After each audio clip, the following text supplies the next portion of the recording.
بسم الله الرحمن الرحيم، والحمد لله رب العالمين، والصلاة والسلام على أشرف الأنبياء وأعز المرسلين أبي القاسم محمد وعلى آله الطيبين الطاهرين. مشاهدين الأكارم، ونحن في أعتاب هذا الشهر الفضيل في العشر الأوائل من شهر رمضان المبارك، نقتفي الأثر ونشير إلى في هذه الليلة وفاة أو شهادة. طبعا اليوم البعض منهم يحتج، يقول كيف تقول مثلا استشهد أبي طالب أو شهادة خديجة؟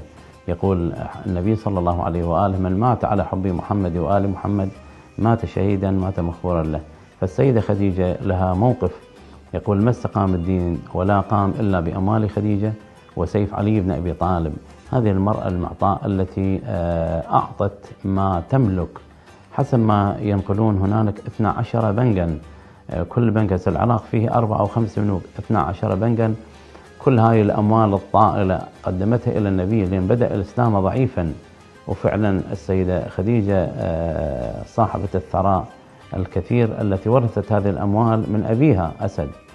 فالسيدة خديجة سلام الله عليها منها ذرية النبي صلى الله عليه وآله، وهي خديجة الكبرى، منها السيدة فاطمة، كما أشار النبي يقول: كمل من الرجال كثير ومن النساء 4، مريم ابنة عمران وأسيا بنت مزاحم وخديجة بنت خويلد وفاطمة بنت محمد، النساء اللواتي يشار إليهن بالبنان، اللواتي اعترن منصة المجد والإباء بعطائهن وتضحياتهن في جنب الله تعالى.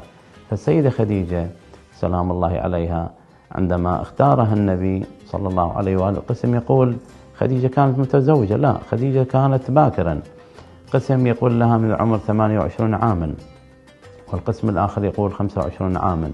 فتزوج منها النبي صلى الله عليه وآله، وقدمت هذه الأموال الطائلة إلى الإسلام، لأن الإسلام بدأ ضعيفا فتيا، فيحتاج الدعم اللوجستي والدعم المادي. فخديجة لها طبعا العطاء الكبير والجزيل لتقوية الإسلام بما أعطت وجاهدت ووقفت مع النبي صلى الله عليه وآله في تلك الظروف الحلكة. قدمت المال، قدمت التضحية، وكانت امرأة معطاء. وراء كل رجل عظيم امرأة، وراء النبي السيدة خديجة، وراء علي بن أبي طالب السيدة الزهراء، وراء الإمام الحسين السيدة زينب. لاحظ النساء، يقول نابليون بنابرت: المرأة التي قادرة أن تهز المهد بيمينها تغير مجرى الحياة بشمالها. فالمرأة اليوم هي نصف المجتمع. فالسيدة خديجة أنجبت لنا سيدة النساء فاطمة الزهراء سلام الله عليها، وهي أم الأم الأطهار، وهي الوعاء الزماني والمكاني. فنسأل الله تعالى أن يحفظكم جميعا، ورمضان كريم علينا وعليكم، والسلام عليكم ورحمة الله وبركاته.